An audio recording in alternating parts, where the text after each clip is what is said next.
Dear students, अस्सलाम वालेकुम। Welcome to fine info channel. और फिज़िक्स के स्टूडेंट्स, आज के लेक्चर में आपको principle of superposition of waves के बारे में बताएंगे।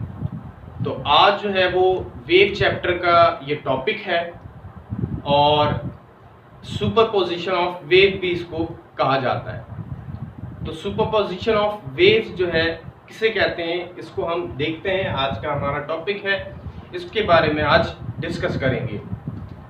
तो सुपरपोजिशन ऑफ वेव की अगर मेन डेफिनेशंस पे गौर करें स्टूडेंट्स, तो सुपरपोजिशन ऑफ वेव्स उसे कहा जाता है कि जब दो वेव्स आपस में मिले, कोई भी डिफरेंट दो सोर्स हो, ठीक है, वेव्स की, और फिर वेव उसमें से इन दो सोर्स में से आगे किसी भी एक पॉइंट पर आके मीट करे, ठीक है। तो इन दो वेव्स का आपस में मिलना, ठीक है, सुपर इम्पोज होना, इसको हम कहते हैं सुपरपोजिशन। तो मेन डेफिनेशंस जो है स्टूडेंट्स, इसको हम जो है सबसे पहले डिस्कस कर लेते हैं। व्हेन टू और more waves are interact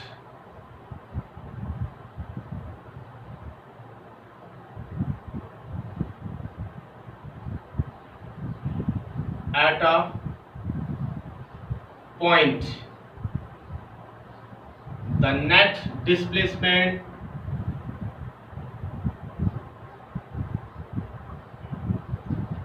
is equal to the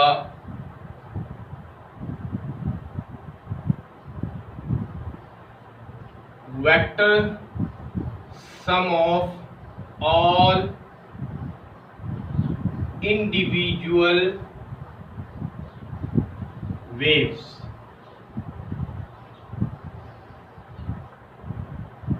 और करके भी हम इस तरह से लिख सकते हैं, when two different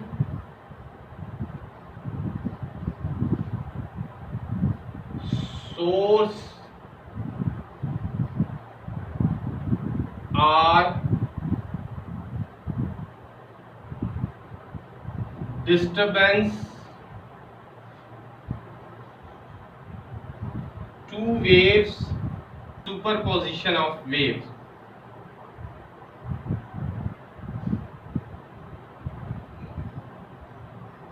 या principal of superposition of waves.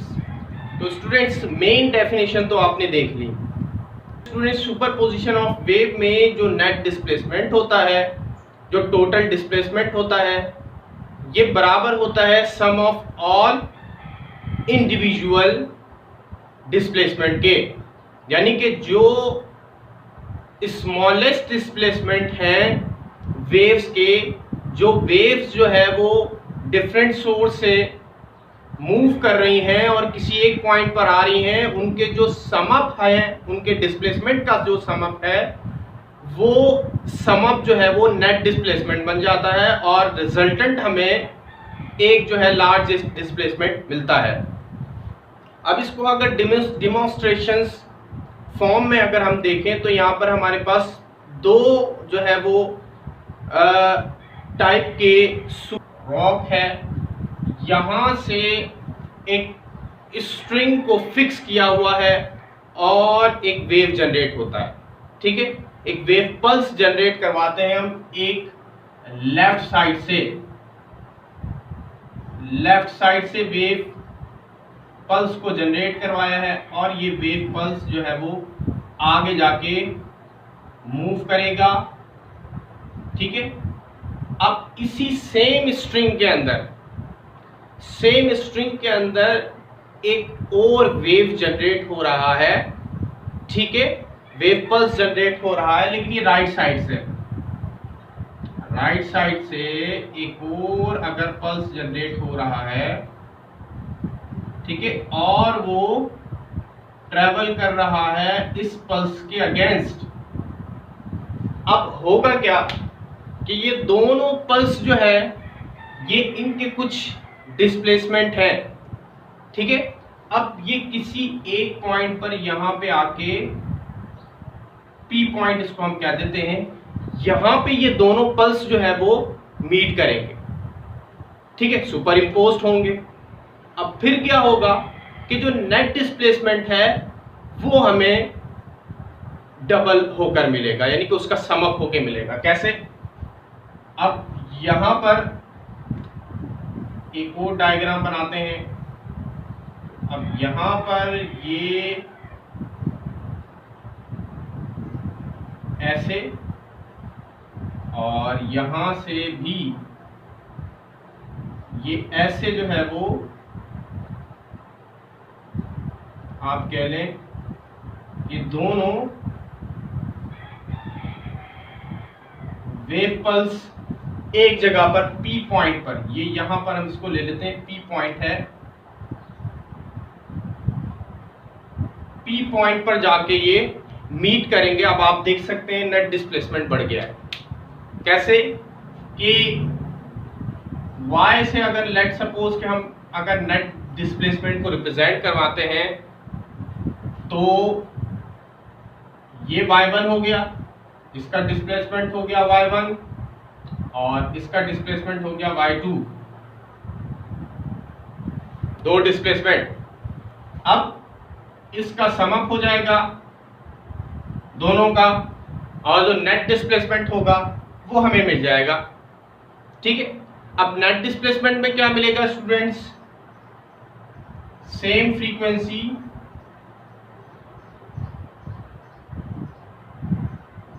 Same wavelength,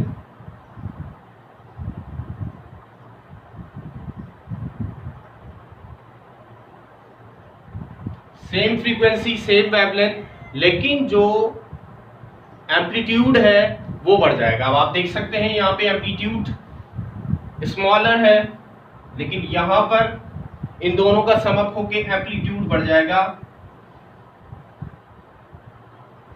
increase the greater amplitude, greater amplitude, amplitude बढ़ गया है। तो ये जो है स्टूडेंट्स को हम कहते हैं सुपरपोजिशन। अब लेट सपोज के जो y1 है इसको आप सपोज कर लें अगर ये 2 मीटर है, तो इसी तरह से y2 भी अगर 2 मीटर है, दोनों वेव्स आइडेंटिकल है, जैसे कि हमने कहा है कि सेम फ्रीक्वेंसी अगर हो दोनों की तो आइडेंटिकल होगा। आइडेंटिकल होने का मतलब क्या है कि यहाँ पर वेव सेम है, उनकी वेवलेंथ सेम होनी चाहिए। तो क्या होगा कि एम्पलीट्यूड ग्रेटर हो जाएगा सिर्फ, ठीक है, एम्पलीट्यूड जो है वो बढ़ जाएगा एक किसी भी एक पॉइंट पर आकर, लेट जैसे कि यहाँ पे पी पॉइंट है। अब एक और एग्जांपल हम यहाँ पे ले लेते हैं कि लेट सपोज कि यहाँ पर दो वेव्स हमारे पास मौजूद हैं। यहाँ पे हमने पल्स की एग्जांपल ली। अच्छा, ये पल्स क्या होंगे, फिर उसके बाद ये क्या होंगे कि यहाँ पर ये नेट डिस्प्लेसमेंट हो गया, उसके बाद ये वाला जो हिस्सा है आप देखें यहाँ पे कि ये जो है दोबारा अपनी अपनी जगहों पे मूव करने लग जाएंगे। यहाँ से ये पल्स जो है वो यहाँ पे जा रहा है तो ये पल्स आ जाएगा यहाँ पे, ठीक है। इसकी डायरेक्शन होगी इस तरफ, पहले इसकी डायरेक्शन यहाँ थी और इसकी डायरेक्शन यहाँ थी। अब इसकी जो डायरेक्शन होगी ये वाले पल्स की, ये यहाँ पे हो जाएगी।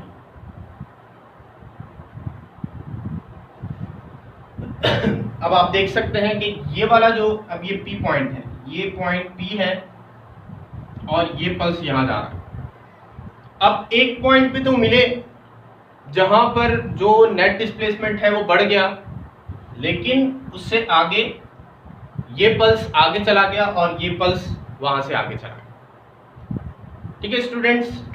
अब हम बात करते हैं इसी तरह से जब अगर वेव जनरेट हो रही है, ठीक है, किसी भी स्ट्रिंग के अंदर अगर हम वेव जनरेट करवाते हैं, ठीक है, तो उसमें कैसा हमें सुपरपोजिशन ऑफ वेव दिखता है, जिसको अगर हम देख लेते हैं। ये जो है इसका डिस्प्लेसमेंट है, ठीक है, इसको हम कर देते हैं y1। इसी तरह से एक और हमारे पास वेव जनरेट हो रहा है,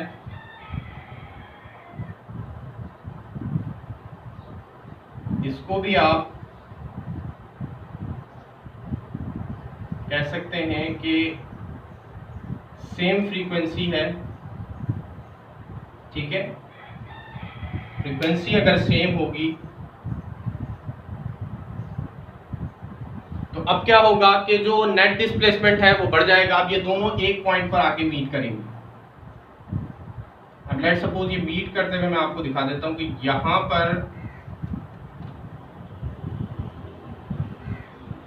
यहां पर अगर ये वेव ऐसे आपस में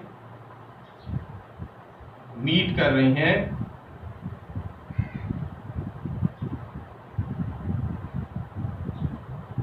ठीक है, तो अब इनका टोटल बढ़ जाएगा। जो नेट डिस्प्लेसमेंट होगा वो यहां पे आप देखें वो बढ़ जाएगा।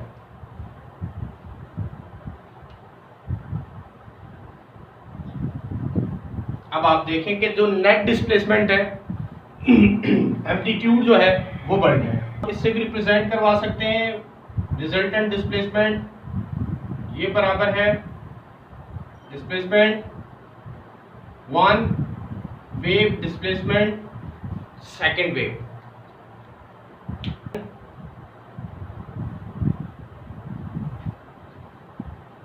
Waves are in opposite phase.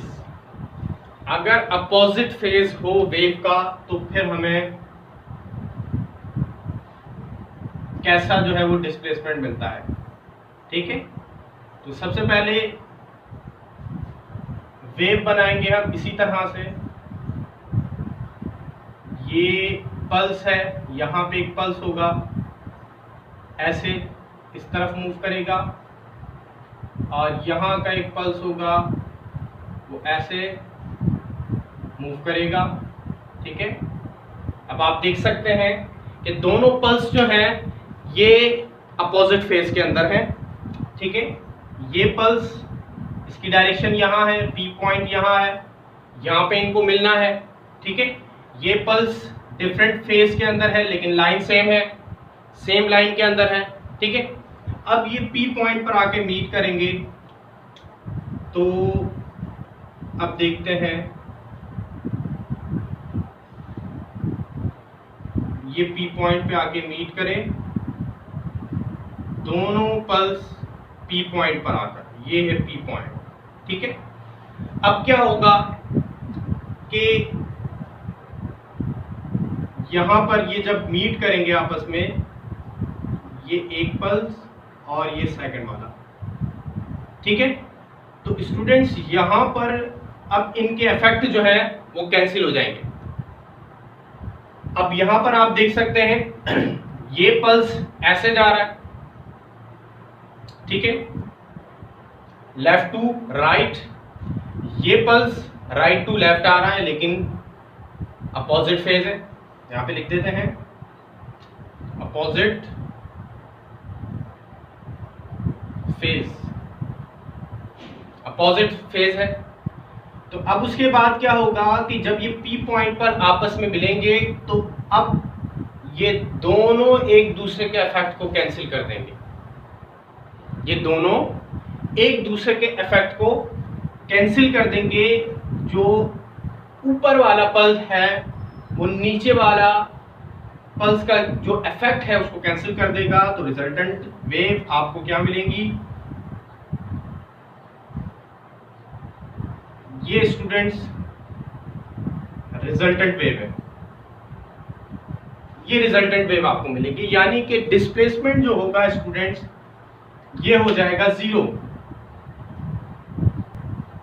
इसका, ठीक है। y2 इसका डिस्प्लेसमेंट है।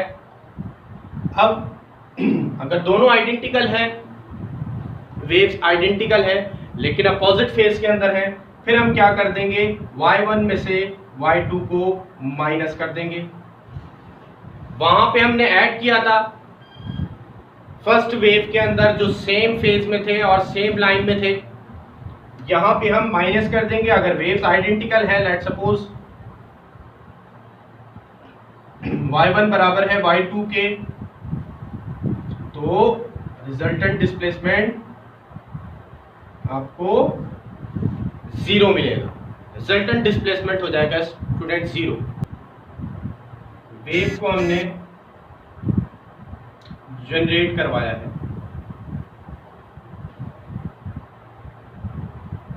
ठीक है। और एक और वेव है, इसको भी हम लेते हैं, लेकिन इसको लेंगे हम अपोजिट फेज के अंदर, ठीक है। और ये वेव जो है वो आइडेंटिकल होनी चाहिए, ये वेव्स आइडेंटिकल होनी चाहिए, लेकिन फेज सेम फेज में होनी चाहिए। अब स्टूडेंट्स क्या होगा, किसी एक पॉइंट पर ये मीट करेंगे,